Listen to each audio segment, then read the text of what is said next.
This video is brought to you by Squarespace. Britain versus America. These two nations have long been in a tug of war of power and influence. The Brits, we gave Americans their language, we gave them their legal system, we gave them the Beatles, and in return they gave us fighting over Black Friday deals and obesity. Rival firms are spending millions battling for the best, most expensive sites. In the burger boom, the gamble is that Britain will go for fast food in a big way. However, and it does pain me to admit this, over the years, Britain has kind of lost its influence and has slowly turned more and more into the nation that it created many, many years ago. But how did that happen? Today, we will explore the Americanization of Great Britain. Britain and the United States share values of freedom, of democracy and enterprise, and I look forward to building on the special relationship. Special relationship. Special relationship. This means a special relationship. That phrase, special relationship, there has not been a special relationship even since the Second World War. We have had cause bitterly to regret blindly following the United States. For us to understand, we need to go all the way back to the 18th century. Back then, the Brits ruled the world and we were God's chosen people. I mean, I can understand, look at us. Our influence spread across the world. At one point, we had 120 colonies under our control. And there was one of these colonies that stood out from the rest. A little known country called USA! USA! USA!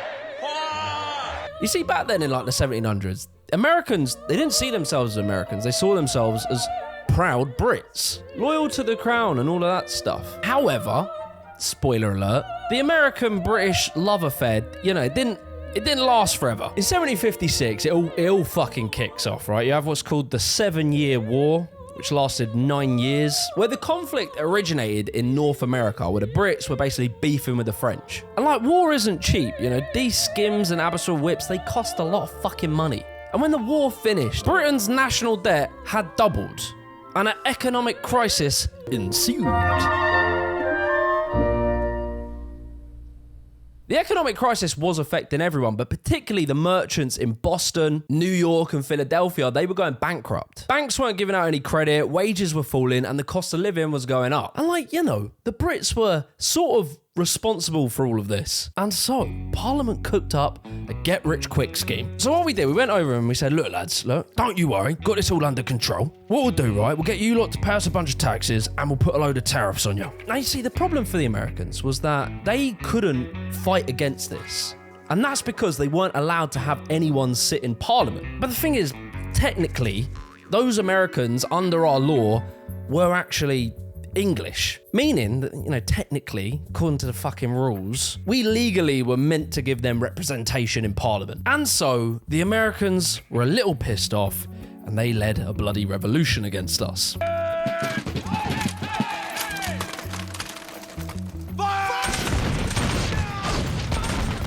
They threw a bunch of our fucking tea in the river, and obviously that was a step too far, so yeah, pretty bloody war ensued. Very quickly, in this era, the American identity was in limbo. They'd created their own dope flag, and we would start to see an American nationalism. Hey everyone, so I was chatting on AIM with this guy. Supposedly he was from England, and I speak fluent American, so there's a bit of a language barrier. Before we go any further with this video, I want to give a massive shout out to today's sponsor, Squarespace. Squarespace is without doubt the #1 platform for building your own beautiful looking website. With their new design intelligence, which combines the newest AI technology, plus their many years of expertise creating the best looking website template, you can now literally bang in prompts into the AI and it will create a bespoke website that's perfectly unique to your brand. On top of that, if you're going to be selling products, their payment systems are brilliant. If you've got customers all around the world, Squarespace now accepts tons of different payment providers and it makes it easier than ever. From Klarna to ACH Direct Debit, Apple Pay, and you can even offer buy now, pay later with Afterpay and ClearPay. And also, doing all the copyright on a website can be a bit boring, especially if it's product descriptions. But Squarespace's Blueprint AI means that you could just type in the really important information and then ask it to write you some copy. And of course, you can just go back, tweak it, and change it to sound like your voice, but it just saves you so much time and energy. So be sure to head over to squarespace.com/Jimmy the Giant, and to get 10% off your first purchase of a website or a domain, use the code Jimmy the Giant. Anyway, back to the video. All right, so I'll admit it, America won, fine. America becomes independent from Britain in 1776. And we didn't handle it very well. We were kind of like a sort of an obsessive ex. Whilst America were murdering all the Native Americans, we would actually give the tribes weapons. Also, when the Americans were trying to be cute and put merchant ships to do trade across the seas, the British Navy would just harass them and make it really hard for them. After a while, America got fed up of Britain's petty, passive-aggressive moves, and they basically said, all right, fine. Me, you, 1v1, snipers only, rust. And so, in 1812, we had another war with America, but somehow we got over this one pretty quickly, and we were friends again by 1814. But amongst the American population, there was now a anti-British sentiment. They really didn't like us. In fact, one of the founding fathers, John Adams, in a letter to Thomas Jefferson said, "Britain will never be our friend until we are her master." Which really, kind of set the foundation for things to come. And Britain has shrunk, its place in the world has shrunk, but it's not just shrunk in relation to everyone. It's been very much taken over by the US. Now look, Britain and America, we did some good stuff and we did some bad stuff. And there's this one thing, there's this part of the history, slavery. We're just going to have to talk about it. Now look, Britain did abolish slavery, right? In 1834, we abolished it. We even policed the seas to try and get rid of it. Sort of. After slavery was legally abolished, we didn't have slaves here, but 95% of the raw goods arriving in Liverpool came from American plantations. By 1890, many years on, 50% of American exports went directly to Britain. So we might not have had slavery, but we were definitely benefiting off of it. And it was kind of our dirty little secret. America would eventually have a civil war over slavery, and Britain decided to announce itself as being neutral. Yeah, I get what you mean about the whole slavery thing. Trust me, we don't love it, but the other guys, they have a point, The reason we wanted to stay neutral was so that we could, trade with both the North and the South. That was it. And this fence sitting really didn't do us favors amongst people in our colonies. The cabinet secretary for our colonies said that Britain had no allies, no friends, and was alone. But you see, despite this and the anti-British sentiment that was growing, amongst the upper classes, the British were still idolised. You would see wealthy American industrialists trying to marry into the British aristocracy. Famously, Winston Churchill, the British icon, his mother's American. To introduce Mr. Churchill, he's a great Englishman, but he's half American. And America's richest family, the Vanderbilts, they married into British nobility. However, there was a constant feeling, despite being an independent nation, that America always felt like it was under the thumb of the Brits. I'm Jack English, and this 4th of July, celebrate our independence with the most American thing you can do, telling the British to shove it up their ass. In 1895, the UK and America embarked on what was known as the Great Rapprochement. The boys put aside their differences and we came together like a fucking WWE tag team. And it was popping off, man. We aligned, right? It was synergy. We lobbied up and joined forces on our economic, our military, our political, and our diplomatic policies. It was fucking beautiful, man. It was like Jimmy McElroy and Chaz Michaels swerving and prancing together. With Wall Street and the City of London becoming financial giants, a new era had dawned. However, by the 1880s, whilst we're meant to be soaring together as a team, the Americans decided to overtake our economy. Fuck. And then, at the worst possible time, a war broke out. Shit. By the 20s, New York City had surpassed London as the financial hub of the world. And by now, a very distinct American identity and culture had firmly grown.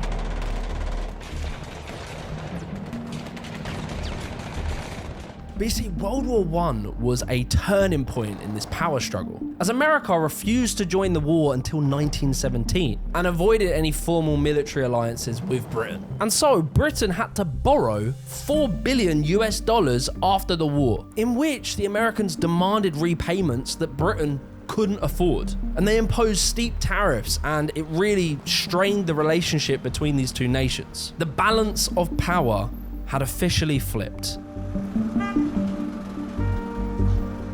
By the Great Depression, America had really sort of taken Britain's stronghold. Like there was a gap in the market in the world economy from the fact that we were struggling, and America rose to the occasion. But you see, as America are now doing better than us. When World War II broke out in 1939, the British Prime Minister Winston Churchill dubbed our connection with America as A special relationship between the British Commonwealth and Empire and the United States of America. the American president, Teddy Roosevelt, and Winston Churchill. They were them boys. They teamed up. We were like Lionel Messi and another football guy who they played good football together. To be honest, we were a dream team. It was sick, right? It was good versus evil. These two superpowers, they fused and joined forces, and we were combining our scientific, our financial, and our military capabilities, and obviously, we beat the Nazis. However, the quiet truth is that we didn't have a lot of money. We were like asking the Americans to lend us some money. More than half a year, the Lend-Lease Act has been in force, and almost since the beginning of the war, we've heard of American factories working for Britain. The stream of modern weapons is swelling to a flood. You will see an endless chain of steel fighting equipment flowing in to equip a new British offensive machine. And we had become a little bit dependent on this money. There's no other real way of putting it, but Britain we weren't ready for World War II. It came at the worst possible time. It cost us way too much money, and just 7 days after America declared victory in Japan and World War II was completely over, the new American president, Truman, he brought a complete end to the Lend-Lease program, and now Britain were fucked. We had no money. And so Britain was like, hey guys, I don't know if you've noticed, but like we're really poor now. And a very famous economist by the name of John Maynard Keynes, he stepped up to help Britain. He was expecting that, because we just sort of won the war together and we were buddies, and a strong Britain means a strong America, we can be trading partners, we can, a bit of goodwill. No! The relationships that guided Britain and America to victory in World War II no longer existed. You see, Teddy Roosevelt was dead, and Winston Churchill was no longer Prime Minister. And the conditions for Britain's recovery were now in different hands. Now that the war is over, we want to do business with Britain, and Britain wants to do business with us. This agreement is good business. Eventually, help would arrive, but it wouldn't be in the form of a gift. It would be a loan with interest. Trying to get the Americans to give us some fucking money was pretty embarrassing. Like, we had to fucking drag Winston Churchill out of retirement. Like, he wasn't prime minister anymore, and we just said, mate, they like you over there. Can you ask? In 1946, he did a tour of America where he went around, talking to politicians and the general public, and he was like, hey guys, you remember me? The war? We won it together. Churchill, bless him, he took a hard job of trying to convince the public, who at the time when surveyed were 58% against supporting Britain financially. Eventually, they finally agreed on the Anglo-American loan. However, it put Britain in a worse financial position than before. And it came with terms, like for instance, Britain had taken loans from its colonies and they were in sterling, and we had to convert those loans into dollars. The American dollar had overtaken the British pound to become the dominant global currency in 1944. And it got worse for the sterling. In 1949, there was the sterling crisis. The cause of the crisis is America's phenomenal industrial development, which has unbalanced the old trading equilibrium. This completely changed the international economy. Britain was fucking swimming in debt and could no longer act like the fucking big cheese. And just like that, culturally, economically, militarily, politically, the United States of America had taken over.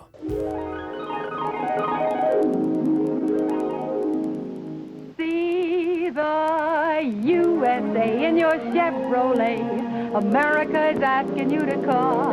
Drive your Chevrolet through the USA. America's the greatest land of all. Now look, it wasn't complete GG's for Britain. We weren't absolutely fucked. The whole rejigging of our economic structure led to the post-war boom, where the Prime Minister, Harold Macmillan, said, most people have never had it so good. Around the country, industrial towns, the farms, a state of prosperity such as we have never had in my lifetime, nor indeed in the history of this country. Unemployment was lower than it had ever been before and has ever been since. By 1957, 52% of British people, when surveyed, said that they were very happy with life, which, like, if you know anything about British people, is truly unbelievable. And like in this era where everyone was happy and not that poor and people were looked after, and God, what's happened to this country? A new, thriving music scene had emerged in towns like Liverpool, Manchester, Birmingham, and London. You see, American rock and roll had found its way into Britain through American soldiers and sailors, etc., and it led to a wave of young British people inspired to make their own music.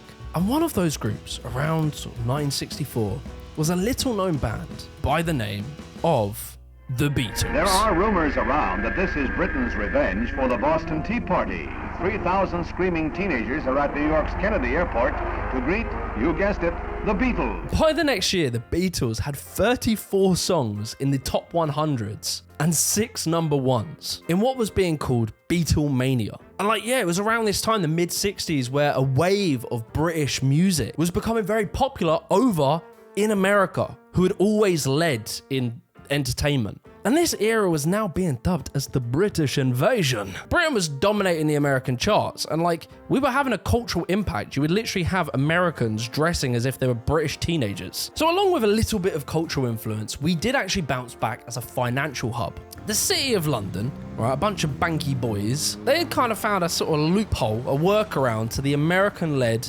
Bretton Woods system, which imposed heavy regulations on finance to stop people speculating on very risky trades. In 1946, we reintroduced the sterling area, and by the 1960s, 40% of all international trade was being done in British sterling. This loophole is what birthed offshore banking, and would go on to lead to the euro-dollar market in 1955, which would lead the City of London to regaining the power over finance and becoming the central hub for finance all around the world. And so, you know, we might have lost America, we might have lost our empire, we might have lost our political power, but we did control the money. Got a mark calls going out. I need some cable calls, so I've got a stop loss. However, I would argue that this sort of reliance on finance led us to ironically becoming more and more Americanized when it comes to our attitudes towards capitalism. Through, of course, Thatcher. It's always Thatcher. Just expect it. It will always be Thatcher. Now, Thatcher adored America, as her political campaign would follow Ronald Reagan and the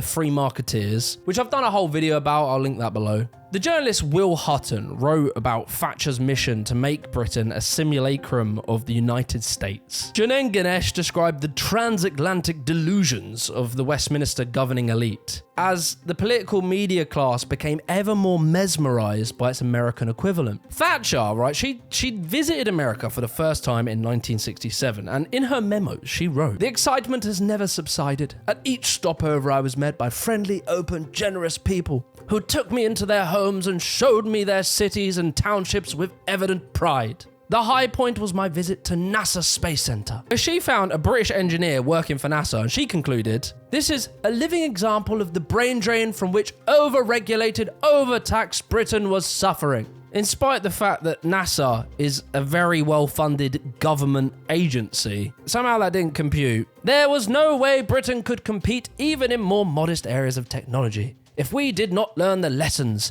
of an enterprise economy. We've gotten in the habit over the last 40 years of thinking the government has the answers.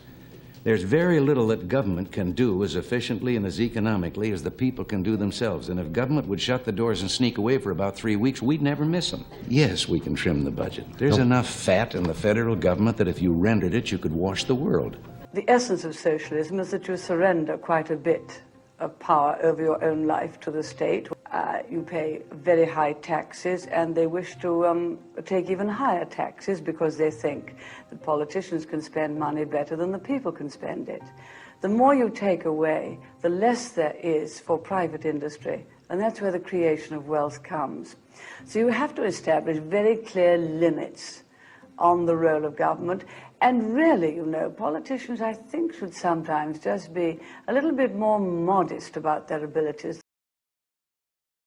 Her speeches just really became more and more Americanized. Like, the rhetoric she used was just stuff that Americans say. This was a conscious decision. Like, she wanted to bring American-styled rhetoric around freedom and liberty. She wanted to bring that into the British political debate. Like, literally, Thatcher just went on a jolly to America. They were nice to her, gave her some pecan pie, and now she concluded that Britain needed to be like America. And so this would really be like the beginning of the complete Americanization of Britain. As we all know, Thatcher went on to tear down the British-style post-war consensus in place of this much more American-esque politics. And like, there's lots of things she did, but one of the big ones was to target our literal cultural attitudes. She would say that she wants to change the mind and the soul of the Brit, and it seemed to be largely in regard to the idea of like collectivism. You know, a community working together as a society. Infamously, she once said that there is no such thing as society. She was taking American individualism to its absolute ideological extreme. Country in the world can be immune from its effects. Such is the influence of the American economy on us all. We in Europe have watched with admiration the burgeoning of this mighty American economy. There is a new mood in the United States. A visitor feels it at once. The resurgence of your self-confidence and your national pride is almost tangible. Now the sun is rising in the West. It'd be from the 80s onwards where American politicians and academics started talking about how the growth in the welfare state undermines work ethic. These were talking points that Thatcher literally just took and brought to Britain. Bring in a cultural focus on like strong work ethic and moral authority, personal responsibility. Thatcher would claim things like poverty basically doesn't exist anymore except for a few lazy people. This Americanized attitude would exist long after Thatcher. In 1997, the former Labour deputy leader John Prescott said the phrase, "We are all middle class now." And it was this strange like doublethink to believe we're all middle class now, despite the media in this period having this obsession with what was known as benefit scroungers. Shows like Jeremy Kyle, Benefits Britain, Benefit Streets, and newspaper articles about like sink estates, etc. Previously, the British attitude towards poverty was an understanding that it wasn't due to laziness or people not working hard enough. There was a strong understanding in the British psyche beforehand that rampant competition in business creates inequality and exploitation, which makes poverty. And from here, we would just follow the American attitudes to so many things. Whether it was around the welfare state or even law and order, things like the war on drugs. We even literally built an American-styled city called Milton Keynes. As time passed, Britain has felt increasingly Americanized in nearly every aspect. When you look at television from the 90s onwards, Friends became a hit show in Britain, and we would import a ton of American TV shows, whether it was MTV or like even cartoon shows. Young people would grow up watching these American TV shows and start even using some Americanisms. Also, you had what was called trash TV. Things like the Jerry Springer Show, which was just a show focused on conflict, division, sensationalism, which directly influenced British TV. Things like Jeremy Kyle just shitting on poor people for an hour. A rise in like reality TV stars and trying to get your 15 minutes of fame. Every fucking Becky and Debs thought she could appear on X Factor and become a superstar overnight. It gave us in part this sort of clout chase culture that you see from Hollywood, where everyone thinks they can be a star and everyone's obsessed with celebrity culture. Not saying we're quite like LA or something, but you know, it definitely has bled into British culture. In Britain's slumping economy, the fast food business is booming. McDonald's here just had its best year ever. KFC's profits rose 14%.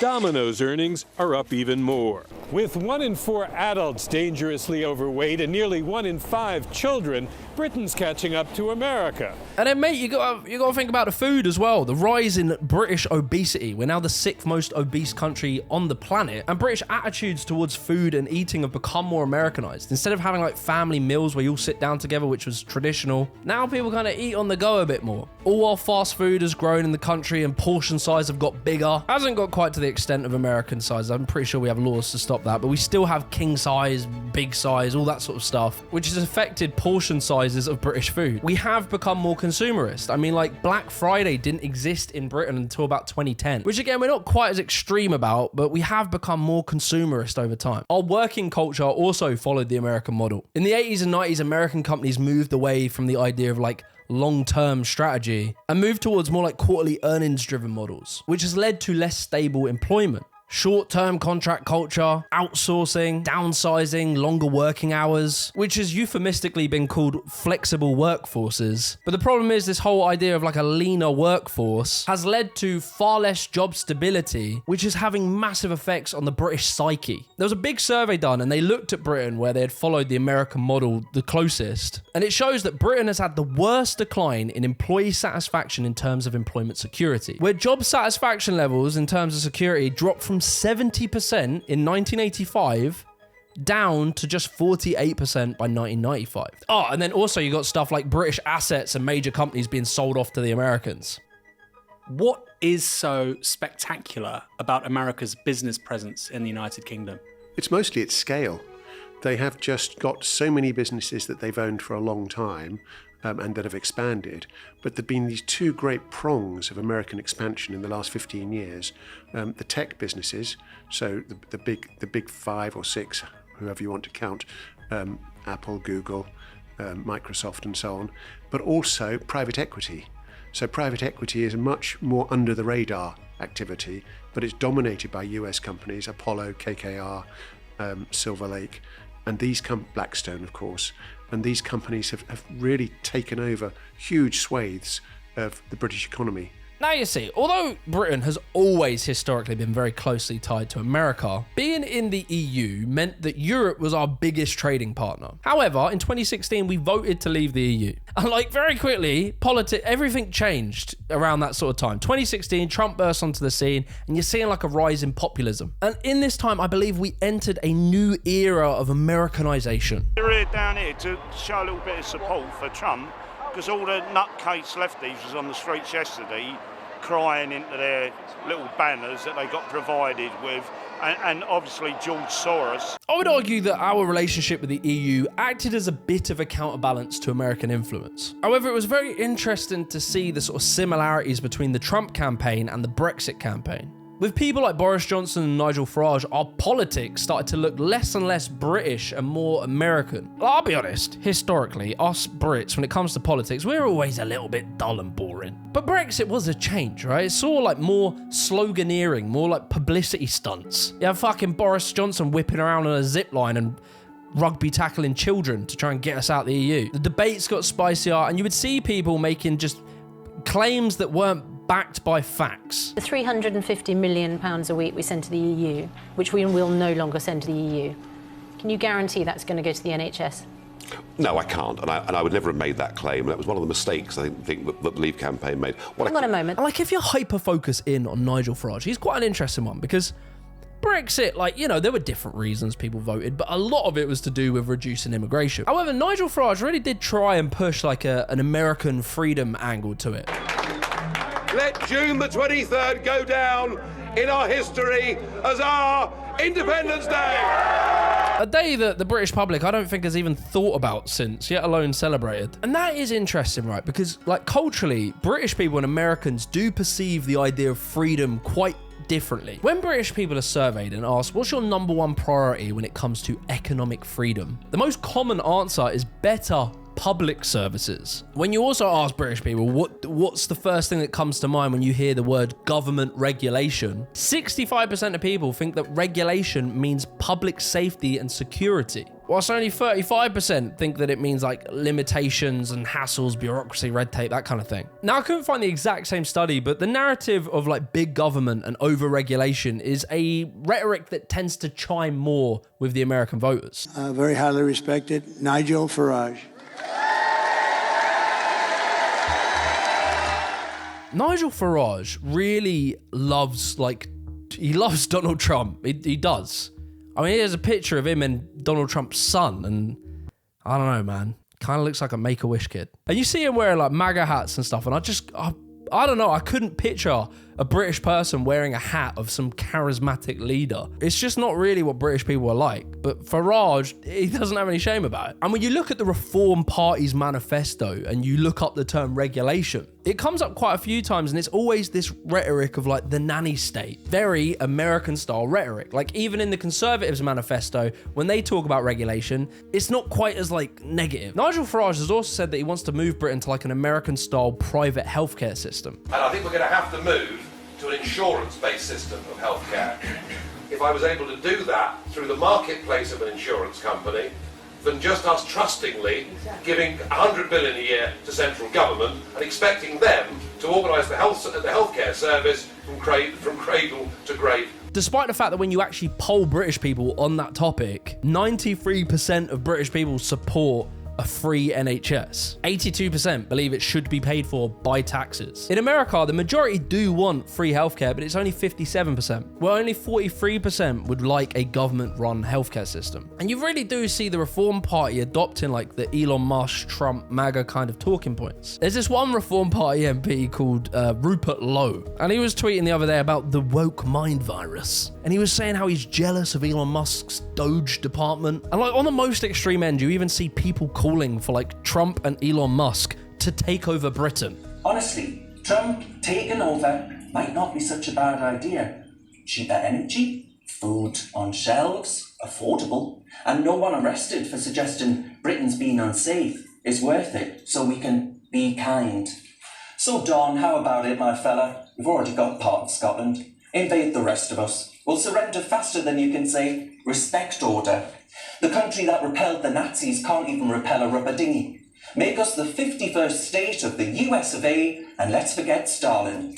I beg your pardon, I've done it again. Starmer. And at some point, it becomes hard to know if they're joking or not. And as we've seen, Elon Musk growing interest in having power over Britain, he's pledged to give £100 million to the Reform Party. If you want me to make a video about Elon Musk trying to influence British politics, comment below. There's been this big back and forth over this trade agreement and the terms. Like at one point, we didn't want their chloroform fried chicken. But it has felt that lately we have become more reliant on America. And this seems to be influencing us more and more. They've not just bought up assets like property, but they've bought what I call the bridges and the pipes of our economy. So in medieval times, the thing that you wanted to own was a bridge where you could charge people a toll and where it was the only way from one side of the river to another. And that's exactly what the Americans have done in so many areas. So for example, if you do dating through Bumble or Tinder, you're maybe dating a British person, but you're paying an American for the privilege. Now look, I know I've probably pissed off a lot of Americans in this video. I don't blame Americans. Americans are good people. It's their political system that fucking sucks. And the way geopolitics works is it's inevitable. We live in a globalized world and you're always going to take influence from different nations. And like historically, we forced Britishness on the entire world. Now America is doing the same. But it just seems a shame to me that Britain seems to want to follow America anywhere. We would follow him off the edge of a cliff. And we don't seem to ever stop and ask like, to what benefit? Many Americans themselves feel tired of this sort of like rat race culture that has consumed them. Working too much to see their friends and family, too little time and energy to pursue their own passions, working unstable jobs, earning far too little to sort of envision a happy future. With all this talk we have these days around British cultural values, I feel like the Americanisation of Britain has just been something no one talks about. If you enjoyed this video, be sure to leave a like, subscribe to the channel, jump in the Discord, we'll chat about this and much more. Peace.